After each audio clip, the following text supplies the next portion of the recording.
Order is the accurate arrangement of things. Order is being where you belong, and others being where they belong. Is that not good? That reminds you of Germany, yeah? You remember what we spoke about Germany? That is how Germany function. If we could get our society to function like that, that's the role of government. That's why the chain of authority is needed. That's why governance is needed, to ensure that everyone is where they belong, and is being where they belong, and you belong also where you belong, and everywhere where they belong. That is the role of government. That's the role of leadership. That's the role of management. As it is now, it's like Nigeria doesn't have government. Okay. Is there any way to make it lower?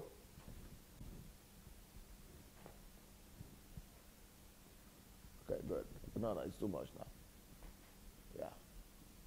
It is called law and order because law creates order. Say that again. It is called law and order because law creates order. Remember that forever. What creates order? Law. What creates order? Law is what creates order. As much as we don't like law, but that's the only thing that creates order.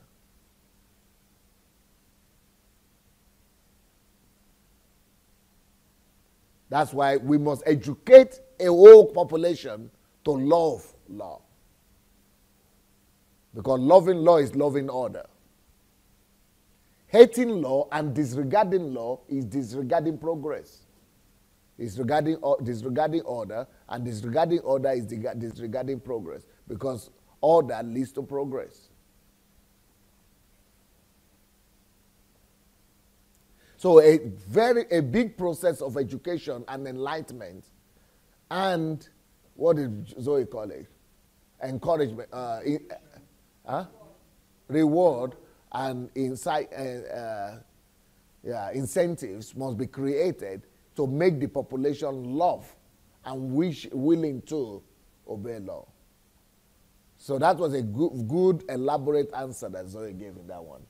So we must make sure that we make our people love, or at least see the need for law and order. Romans 13:1.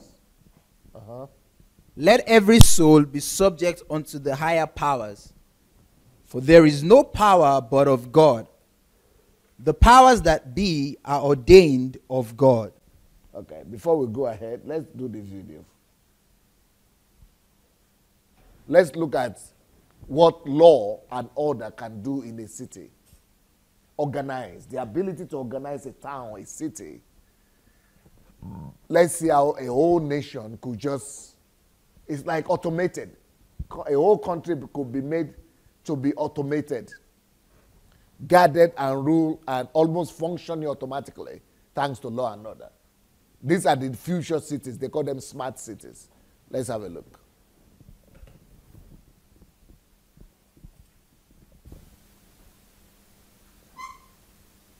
Volume. In Galicia, northwest Spain. The city has harnessed information and communication technologies in order to make the city more accessible for older and disabled people. The city website has reached Web Accessibility Initiative AA level and is committed to achieving AAA level. This includes one-click access to a read speaker function on all web content. The city website includes an accessibility guide to the city and receives more than 200,000 visits each year. Information displayed as pictograms is available in a range of public buildings to help people with learning disabilities. The city has also made good use of EU funds to promote accessibility. For making these commitments to the city's disabled and older population through the means of technology, the jury has decided to award Lugo with this year's special mention for being a smart city.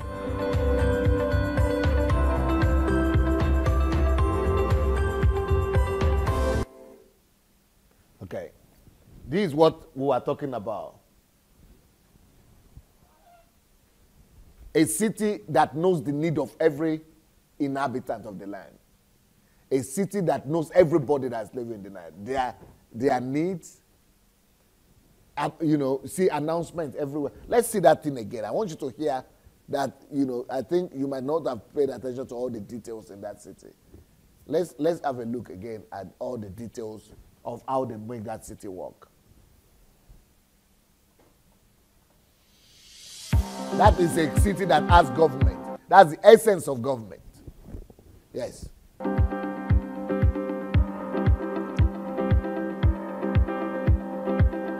Lugo is the oldest Roman city in Galicia, northwest Spain. The city has harnessed information and communication technologies in order to make the city more accessible for older and disabled people. The city website has reached Web Accessibility Initiative AA level and is committed to achieving AAA level. This includes one-click access to a read speaker function on all web content. The city website includes an accessibility guide to the city and receives more than 200,000 visits each year. Information displayed as pictograms is available in a range of public buildings to help people with learning disabilities. The city has also made good use of EU funds to promote accessibility. For making these commitments to the city's disabled and older population through the means of technology, the jury has decided to award Lugo with this year's special mention for being a smart city. Okay. Let's go back to the classes. That is the proof of a government. Order is the proof of the presence of a government. Lack of order is the proof of the opposite. Let's go to that Lagos video. Can you show that Lagos video when they were cooking in the street?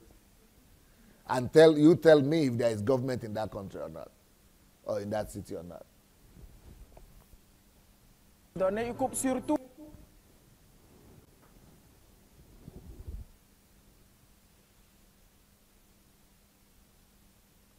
So you just saw a city where there is order and another one where there is absolute disorder.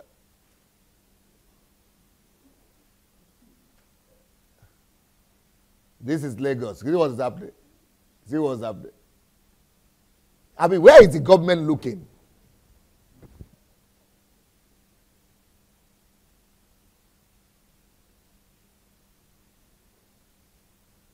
Where is the government looking?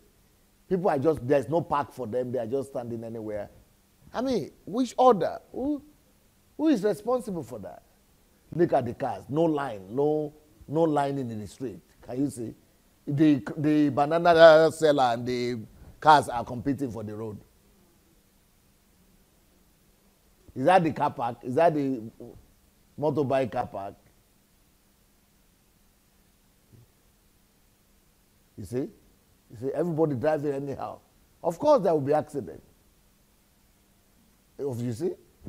Life, people's life doesn't matter at all. People's life doesn't mean anything. Chaos. You see? Even no emergency. No service. Anybody just coming to twist the arm and making it worse. Taking. See what's happening. That is emergency service for you, first aid. It means that even the car that put him down, they don't have emergency in the car. And every car is supposed to have first aid.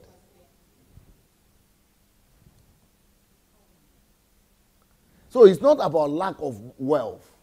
This city here, I said, is one of the richest cities in Africa, in the world even. It has more money than the country of Cameroon. This city here has more money than the country of Kenya, has more money than the country of Ghana. This town here. But because of lack of order, what do you see? I mean, it's like the worst of all places. It's like the poorest of all places. It's not because of lack of money. It's because of lack of order. See what's happening? Human beings. Human beings don't mean anything. It's like there is no existence of government here. No existence. Do you want to tell me that the government knows the name of these people? These people are registered anywhere? They care not. They care less. They don't care for them. They don't care about anybody, where they live, how they survive. Everybody just on their own. To thy tent, O Israel. Everybody is to their tent. Where is the woman for straight? It was in the beginning, isn't it? It was supposed to be beginning before this one.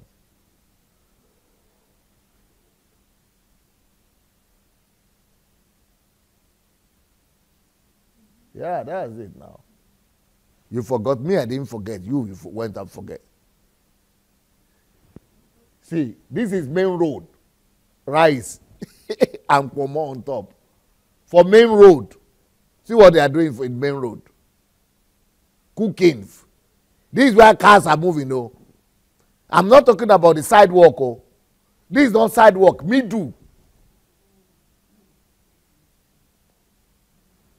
See what's happening. And she see has customer there. Can you believe it? So it's not lack of money. It's not poverty situation. This is poverty of the mind situation. Lack of light in the mind. Lack of order in the mind.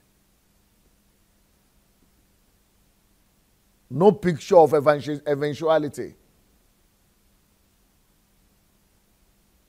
And then some people are writing me and saying I'm sitting down there and condemning. Is it about condemning? Now me shoot them. It's not about me condemning. This is what every day people are living like this. And then they are going to church. You wonder what they teach them in church. Prayer. As if prayer is coming to change that situation. Prayer is coming to put order. I mean, there are some things that prayer will never do. Well, sorry guys. I think I've got to go back to my class.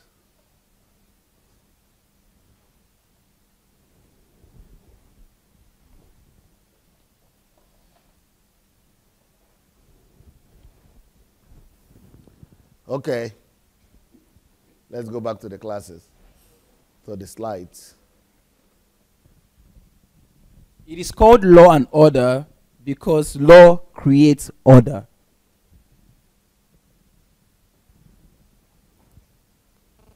So it is law that creates order. If you don't make law work, if you don't know how to enforce law, it's as good as not having the law. What is the essence in us having legislative and senators if the laws that they are enacting will not be implemented? There's no need for it. Okay? Romans 13:1. Let every soul be subject unto the higher powers. For there is no power but of God. The powers that be are ordained of God. We'll look into that. Let every soul be subject unto the higher powers. Order in governance makes government possible. Yep. The secret of a successful government is obedience and submission. Mm-hmm.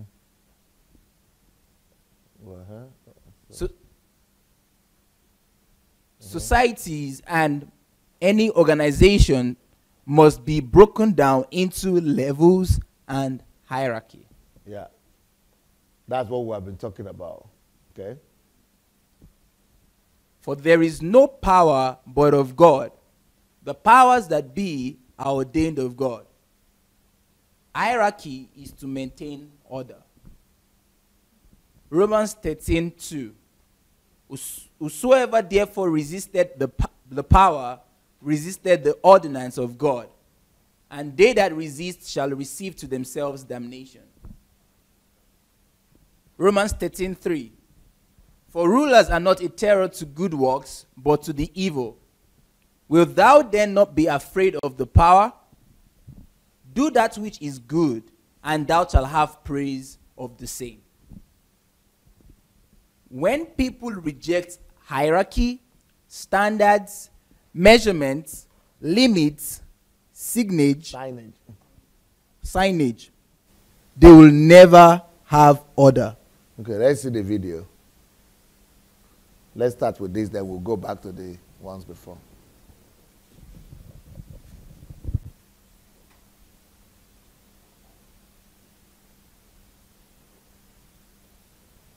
Okay.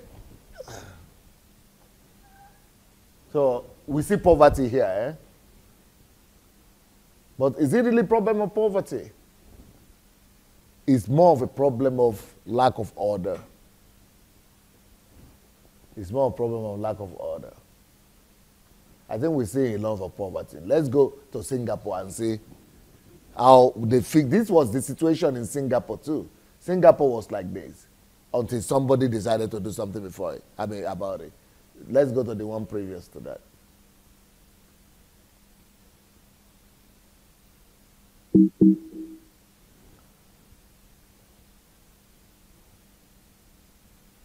Yeah. Give it some voice, some volume. Leader with an iron fist, a political street fighter, former Prime Minister Lee Kuan Yew has been described as all that and more. Hello, stop. And it is no, just stop it. Did you hear leader with an iron fist? Because he has to make the thing work. It takes that to make things work. If you don't want a leader with an iron fist, don't ask for order. Don't ask for progress. Start from the beginning. Okay, here we go. a visionary, a leader with an iron fist, a political street fighter. Former Prime Minister Lee Kuan Yew has been described as all that and more, and it is undeniable that without him, Singapore would have been very different today. Whoever governs Singapore must have that iron in him, or give it up. This is not a game of cards. This is your life and mine. I've spent a whole lifetime building this. And as long as I'm in charge, nobody's going to knock it down. You see? The first 10 years after Singapore's independence how was a period that saw strong. the most rapid transformation. As Prime Minister, Stop, Mr. stop, Lee's stop. Why are the guys priority was to laughing? build Huh? He spoke like that is what a political critic would call a dictator. What did he say? Like he said that he spent his life building this, and as long as he's alive, nobody's going to kick that away from him. He's going to spoil it, yeah. Yeah, because nobody's anybody going that will rule Singapore must be of Must iron. have iron in him. Yes. Yes. They will say, They will first call him a despot, call him tyrannical. So that's why, like you explained yesterday, that Buhari tried it in his first time, but now he's afraid because of the labels they are going to give him. But the person who will lead Nigeria to must be dead to labels. yeah. Must be dead to labels. So we were just laughing that. And the media, yeah. our so-called elite, they are the ones causing the problem. Just like I said, when Obasanjo wanted to go for third time, it is the so-called elite that removed him because they were causing a lot of scandal and a lot of something. But whereas that was what we needed. Just like now, when the person, the Messiah they're all waiting for comes, it will be like this. That's the only way to take the country forward. Otherwise, the so-called elite will also raise their voice and remove him and will remain where we are or even become worse. Okay, continue. the economy, provide housing, healthcare and education, and create a nation. In his speech on 12 September 1965, Mr. Lee said, over 100 years ago, this was a mudflat, swamp. Today, this is a modern city. 10 years from now, this will be a metropolis. Never fear. Mr. Lee courted multinational investors to upgrade Singapore's economy from mass manufacturing to high-tech industry and build the region's finest infrastructure, including a world-class airport, shipping port, roads and communication networks. He established a public housing system, the Central Provident Fund, a savings pool for citizens, and developed a comprehensive health and education program. To build up the nation's defense, Mr. Lee established an armed forces and instituted compulsory national service in 1967, a conscription program for male citizens when they reached the age of 18. Mr. Lee envisioned that a clean and green Singapore would carry a competitive advantage, and what followed was the launch of a tree planting campaign to green the city. Today, Singapore is an internationally known garden city, clean and teeming with greenery. The infrastructure was built. Next was to get Singaporeans to change their habits to reflect the changing society. Uniting the different ethnic communities was a major concern. In 1965, a Constitutional Commission on Minority Rights was set up to safeguard Singapore's racial and religious harmony. Schools were integrated to allow students from different ethnic backgrounds to learn together, and an ethnic integration policy for public housing was later implemented to promote racial integration. In 1966, Mr. Lee introduced a bilingual policy, promoting English as the common language among the different ethnic groups. English would be the first language and medium of instruction in schools, and students are required to take a mother tongue in one of the 3 official languages, Chinese, Malay or Tamil. Mr. Lee discouraged the use of Chinese dialects by promoting Mandarin as the mother tongue of ethnic Chinese. In 1968, Mr. Lee launched one of the first nationwide public education programs, the Keep Singapore Clean campaign, to address the problem of littering. Fines of $500 were imposed. Worried that a growing population might overwhelm the developing economy, Mr. Lee started a vigorous Stop at 2 family planning campaign in 1969 to persuade parents to stop at 2 children. The campaign was extremely successful. Other campaigns followed over the years, from saving water to no smoking, being courteous and speaking Mandarin. In 1983, Mr. Lee sparked the Great Marriage Debate when he encouraged Singapore men to marry women with high education, due to the large number of women graduates who were unmarried. This led to the founding of the Social Development Unit, a matchmaking agency set up to promote socializing among men and women graduates. Mr. Lee also introduced incentives such as tax rebates, schooling and housing priorities for graduate mothers with 3 or 4 children, in a reversal of the Stop at 2 family planning campaign in the 60s and 70s. These incentives were later extended to all married women to increase Singapore's falling birth rate. Mr. Lee had a tough stance against corruption. He introduced legislation to strengthen the Corrupt Practices Investigation Bureau, and later proposed that the salaries of ministers and top civil servants should be linked to that of top professionals in the private sector to maintain a clean and honest government.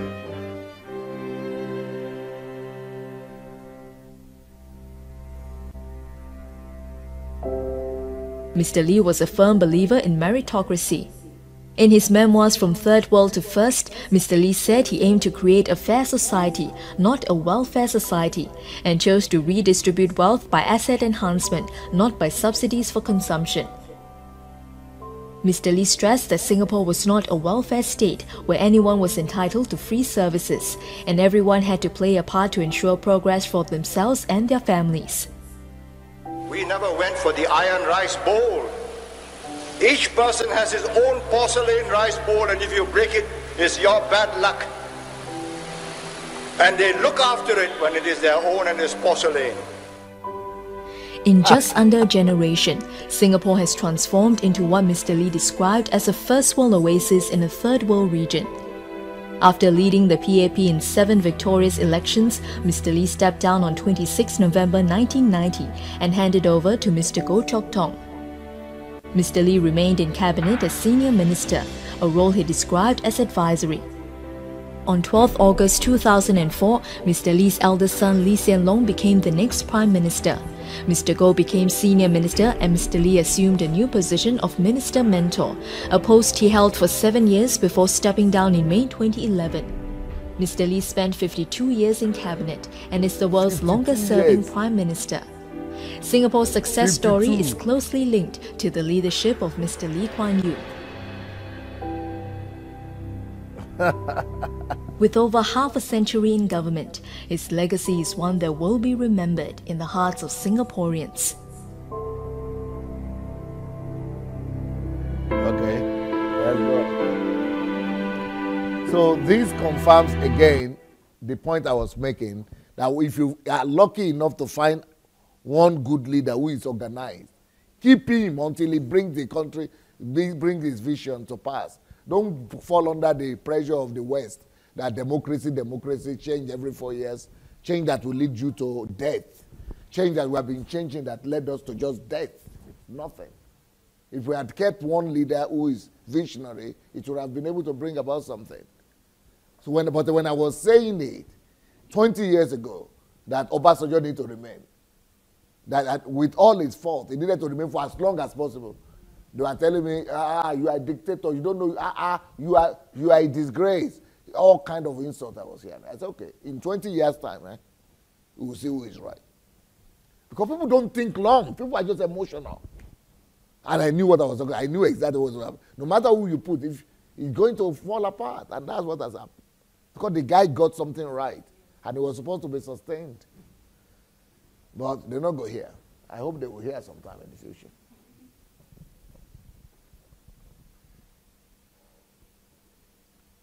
Okay. Yeah. When order is rejected or absent, people reap confusion, You see? disorder, Yep. conflict, war. Whosoever therefore resisted the power, resisted the ordinance of God. Yep. Laws, rules, commandments, ordinances are all instruments of order. You see? These are all instruments of order. Laws, rules, commandments, ordinances. Okay? Okay. And they that resist shall receive to themselves damnation. Romans 13 verse 2. Penalty, punishment, judgment are a result of disobedience to order or refusal to maintain law and order. Yep. For rulers are not a terror to good works, but to the evil. Wilt thou then not be afraid of the power? Do that which is good, and thou shalt have praise of the same. Managers, supervisors, rulers, governors, authorities are all instruments of order. Yep. Order leads to good work in the society and in an environment. Morals and righteousness can be enforced through legislation of rule and order. So rule and order can be legislated and must be legislated. When there is righteousness in the heart, there is beauty in the character. When there is beauty in the character, there is harmony in the home. When there is harmony in the home, there is order in the nation. Amazing. And when there is order in the nation, there is peace in the world. Beautiful, huh? The former Prime Minister of India. For he is the minister of God to thee for good. But if thou do that which is evil, be afraid, for he beareth not the sword in vain. For he is the minister of God, a revenger to execute wrath upon him that doeth evil. Law and order secure both peace and fear. Peace to those who keep the law, fear to those who break the law. Beautiful. For he is the minister of God to thee for good. But if thou do that which is evil, be afraid.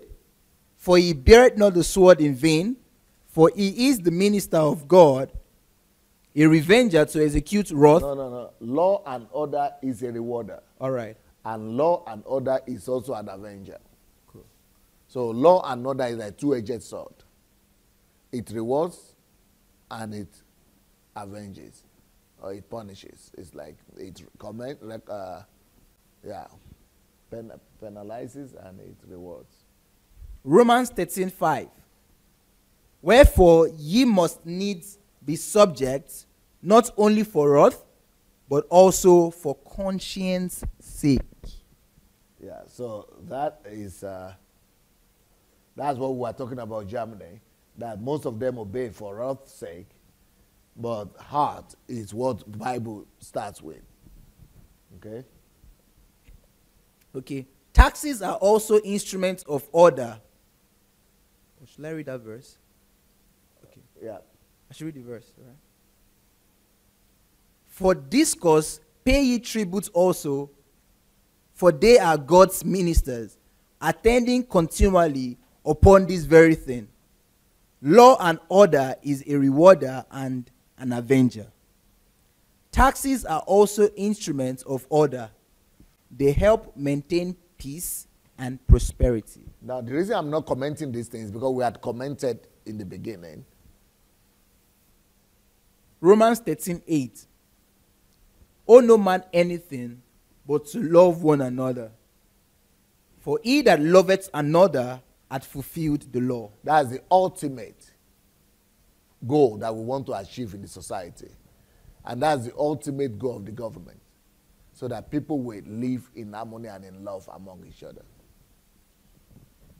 Civilization begins with order, grows with liberty, and dies with chaos. You see, order brings civilization, freedom brings growth, and chaos brings death. Durant, American writer and historian.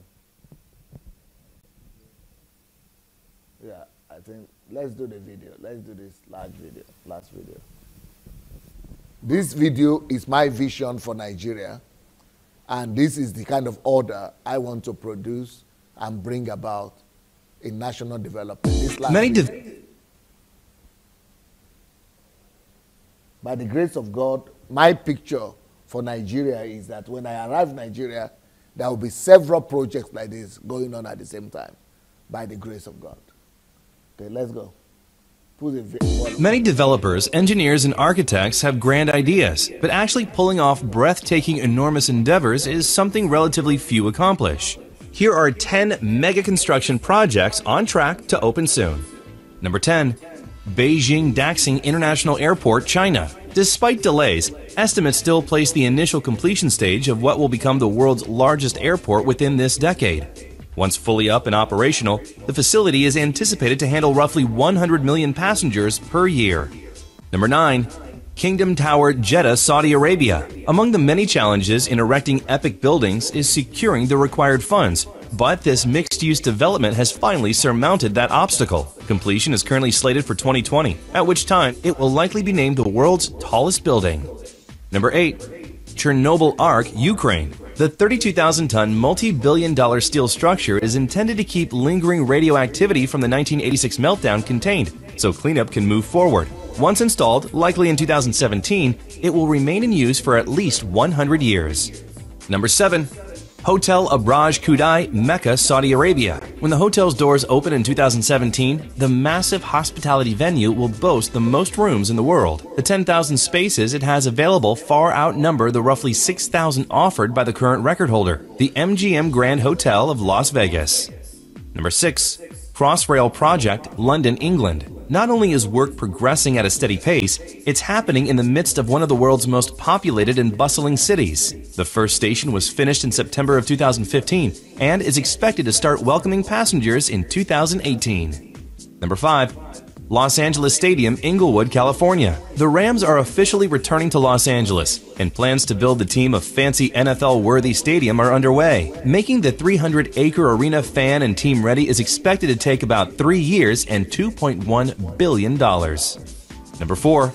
Gotthard Base Tunnel, Switzerland. Boring a 35-mile hole in the base of the Swiss Alps is no small undertaking, but persistence has paid off. The tunnel, which will offer quick passage through the mountains, has arranged a grand opening celebration for June of 2016. Number 3. Chanshanxia Grand Canyon Walkway, China. For some, walking across a bridge roughly 1,000 feet above solid ground isn't quite terrifying enough. That group will no doubt be cheering come May of 2016, when this glass-bottomed, 1,200-foot-long pedestrian passageway, the most elevated and lengthy on the planet, opens. Number 2. Shanghai Disney Resort, China. Disney creates magic, but it doesn't happen overnight. After about 7 years of planning and building, the company's latest theme park will open on June 16th. Number 1. World One, Mumbai, India. Among the tallest buildings currently in the works, the entirely residential tower should be ready in 2017. In terms of architecture and design, the massive undertaking has been compared to Chicago's landmark Willis Tower. Which mega construction project do you find most exciting?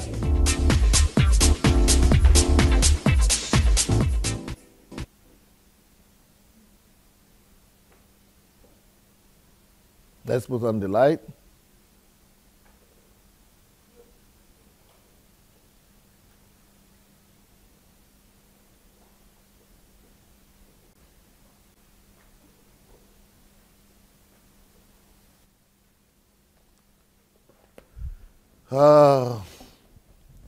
Well. Now, let's finalize our class today by hearing your conclusions about today's class. Law and order. Law secures order.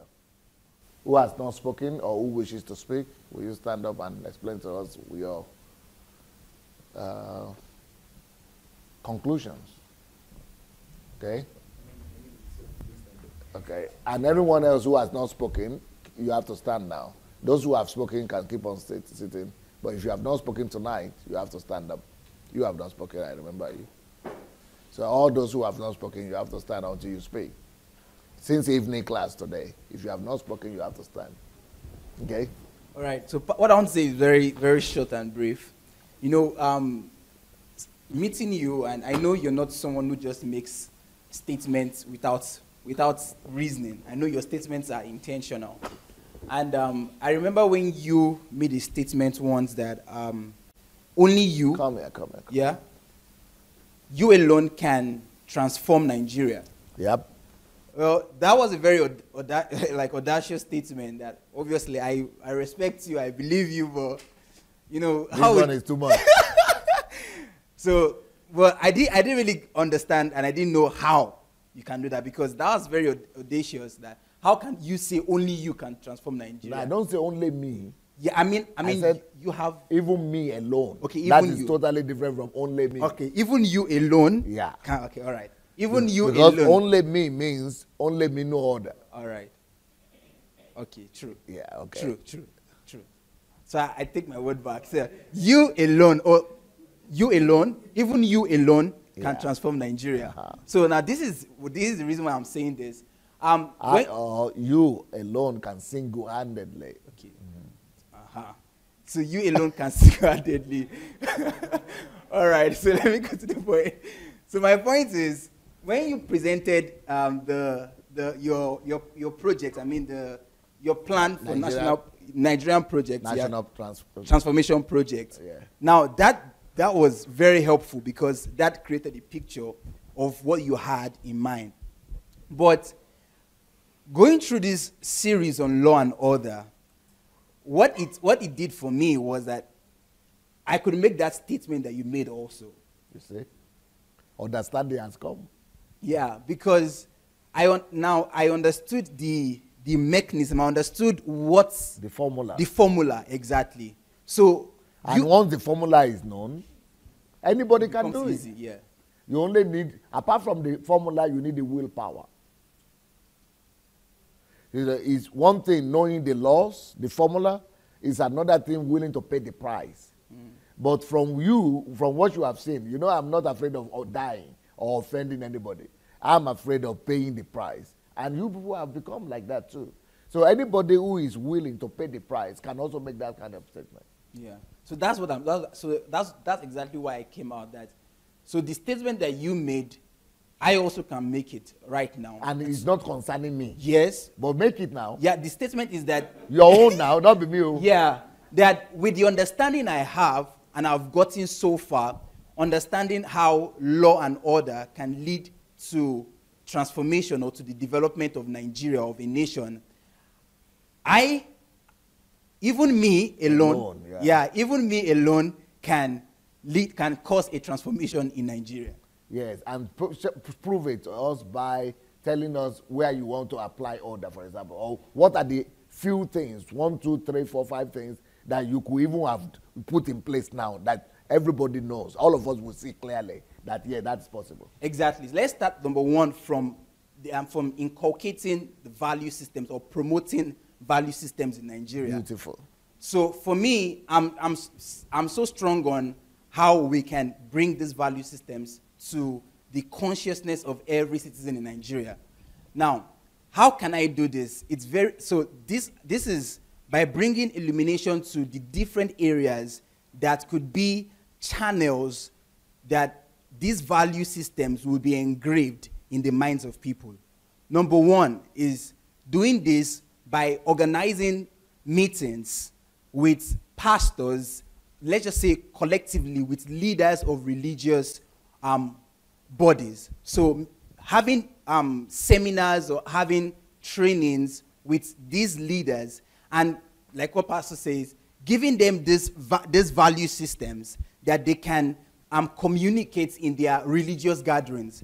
I'm not telling them what they should preach or what they shouldn't preach, but what I'm saying is these values, in one way or the other, must be communicated during your meetings. So if you're having a church meeting, whatever you're saying, you must at least make a reference to these values that can lead to the development of a nation.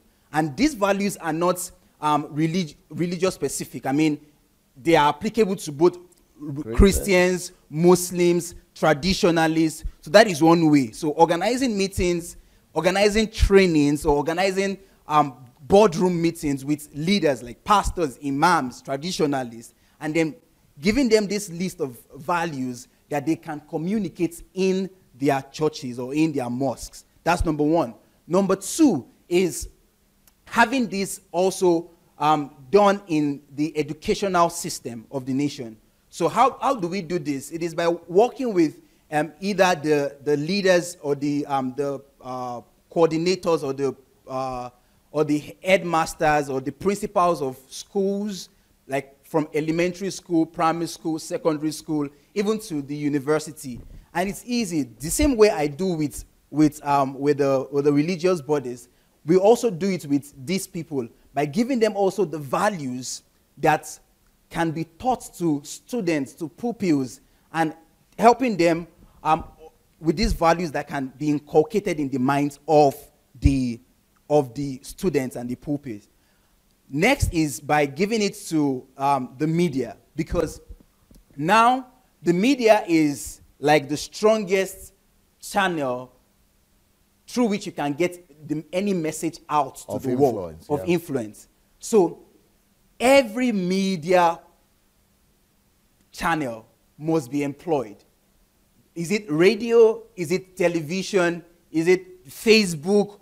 Anywhere there is media, we try to also give the same values to the producers of movies, to radio hosts, to television broadcasters, to people who have maybe some shows on the television or on social media platforms. So we also give these people these values and then also communicate how these people can pass these values and let their platforms be agents through which we can enforce these values on the consciousness of every citizen of the nation.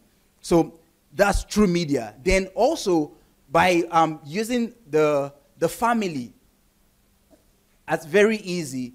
So every family, every parent, and even developing courses like what we see, like teaching people, before you get married or before you have any child, you must learn how to inculcate these values to your children. Like listening to Pastor Sunday when he was talking about what you must know before you get married and how to also communicate these values to your children. And he was talking about how per stage, like, okay, your child is from 0 to 3, or from 3 to 5, from 7 to 9. You know how to inculcate these values strategically and intentionally to your children in such a way that they are already aware of the values that are necessary that could actually lead to the nation's growth and the nation's development. So for me, on value systems, I really look forward to transforming Nigeria by engraving this in our consciousness. You see, just one thing he mentioned, right? One area. He has not gone to the economy, he has not gone to order, into the government, into the tax collection, into the other things, but just in law and order. And you can see his argument that if that is implemented, everything is possible.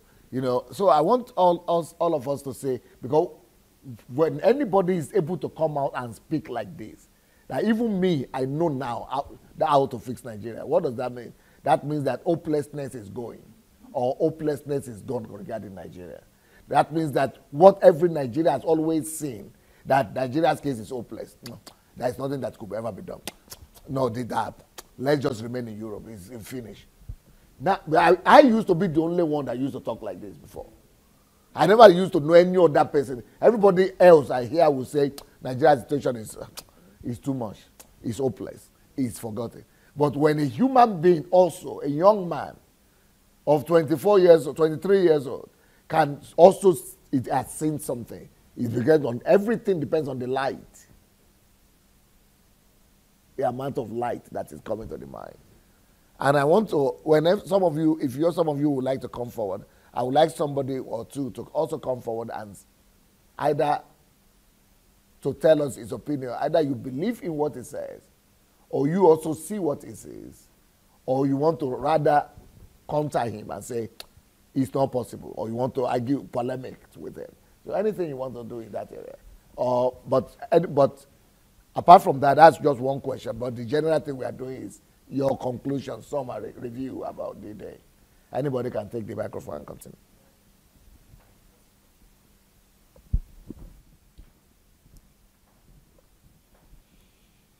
Now, I got more insights about God and life generally.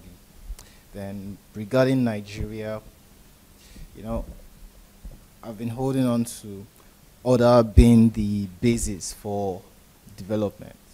But then today, I already got to know about the combination of light and order. I mean, you having to have this insight to get a picture, and then with the picture you could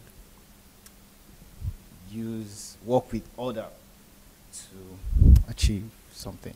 And then, you know, I learned about how laws don't curb problems. They rather, curb crime, for instance. They rather reduce this crime. I mean, but the intensity of these laws could help curb the crimes. And then regarding the values you were talking about, I believe it's possible. I mean, it could be the same thing. Concerning the example of the video we watched, you already even said you have a whole lot of values just like that. I mean, it could be the same thing. You should get to show them just as they showed people. They had power because use Nollywood. They used their Hollywood. Mm-hmm. So you have a reason to use the Nollywood, in Nigeria, because government regulated the Hollywood there. The government, with the power of the government, is supposed to regulate the Hollywood here in Nigeria. So, So do you believe now that change in Nigeria is actually possible? Yeah, I really do. Okay. All right. Next one. Yep. Yeah, so you asked him you asked all of us if it's possible to change the country of Nigeria. And in one of your slides earlier today, you mentioned how demarcation and separation can turn into order. Yeah, forward. So you mentioned in one of your slides that... that's too much. Here, right there, that one. No, the next one. The next square. That square you have, yeah. It was like a whole dance routine. No, but you mentioned in one of your slides how demarcation and separation can create order. And that leads me to saying that I do believe in your plans to change Nigeria, especially with how you've basically separated each area and those who are specialized in the areas can choose to work in that. We're not just going to Nigeria saying, okay, we want to transform it, we want to, change the whole country. No, you literally divided every aspect of the society, and there's so many options that people can choose from. And then with the media, I think that those who specialize, in television and radio, they can definitely sign up with your transformational plan and kind of integrate themselves into Nollywood and television and radio, just to kind of implement values to the society. Being an American, I didn't know that in the 50s it was mandatory to showcase, basic things such as respect or hygiene on television. I did not know that, and I think that that's what needs to happen in Nigeria. Yeah, in Nigeria, because even though their basic knowledge, their basic understanding, it seems as though most of the citizens in Nigeria are lacking in that knowledge and understanding. So if we can just implement that into the media, into the radio, into any sort of programming, I think that will be the basic foundation of just transforming the country as a whole, and transforming the minds of the people as well. So yes, I do think it's possible, because you divided every aspect and every area into your Thank you. into your plan. That is order too. Yeah.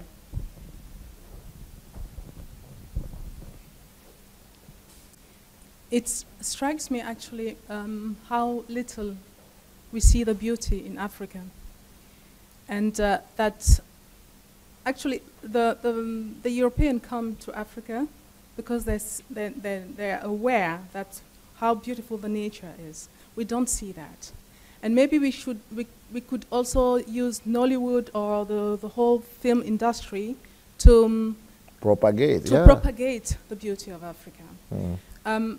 I was fortunate to live in Norway, and as I saw the pictures in the film previously, I was really shocked because the region we saw was Bergen, and in my childhood or in my youth, this was not the state it was in, not at all. Wow. It was not so beautiful. Mm. They've used one resource, mineral oil, and protection of the countries. They didn't want to sell the beautiful. They were aware of the beauty in the fjord and the lakes and the mountains and the geysers and so on and so forth, and they didn't want any foreign company to come and buy this and make money with that. And even the whole years I was going to Norway, every single year, although they knew who I was and that I was just there for 6 months, they would keep on asking me, when are you going to leave our country, and so on and so forth. And they've used the money from the mineral oil to invest in their nature. And they constructed all these beautiful bridges and constructed the houses. And even I saw, last year I saw pictures from, they've constructed new roads, a new road system going from Stavanger to Cap Nord. And they just constructed road into the rocks. And it is so modern, you have the impression that you are somewhere in Saudi Arabia or whatever, but it's Norway. And the aim of that was to attract tourism. So now they have another source of income. They are richer. And actually we should also do that in Africa. Raise awareness of how beautiful Africa is, and make films and promote that in the population, and then maybe someday somebody will have a beautiful aha effect, light going on, and then develop a vision and set all the structure and put everything in order as we've learned today. Thank you. Yeah, I think that you show us that it's basically very easy to create national transformation in a country. I see it in this way. You have the government, and the government is this institution which creates a law, and the law that creates order.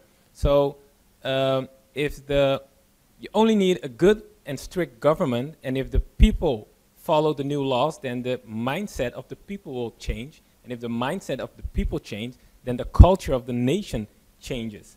So for an example, the government makes a law that you cannot cook on the street and make people cross over the street. And if we have such a law and the people break the law, then there's a punishment. So people know in their culture that they're not allowed to do it. In my country, it is part of our culture that we stop for a red light. That's just, we know it as it's part of our culture because it's in the law. So yeah, what you teach us is true. Law creates order. Thank you.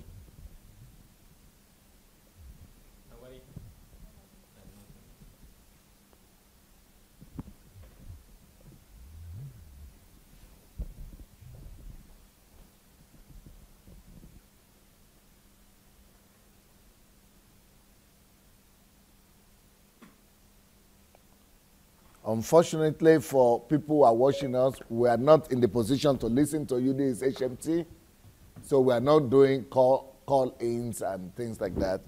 But what I could advise you to do is to check in with some of the books. So, in fact, there are new books that just came out, right? On Amazon, Kindle. You can read them for free on Kindle, or buy them, or send your request here to dsasbooks@gmail.com. But so let me tell you about the new book we have that confirms this topic.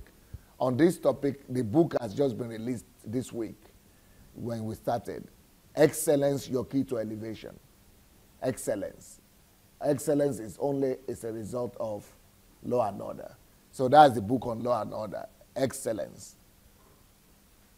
Another book that that has just been released in relation to this is Why Am I Unlucky? You are unlucky because of lack of order. So that's another book that you can find already on Kindle. Another book in that direction is The Essence and Value of Life. What is the essence of life? And how to maximize life and its value. It's also on Amazon. You can get it already. Yeah, at least those are the newest books we have right now that will be able to relate to this topic and will be able to help you. Okay, tomorrow we'll continue. Thank you so much for your time. Blessings.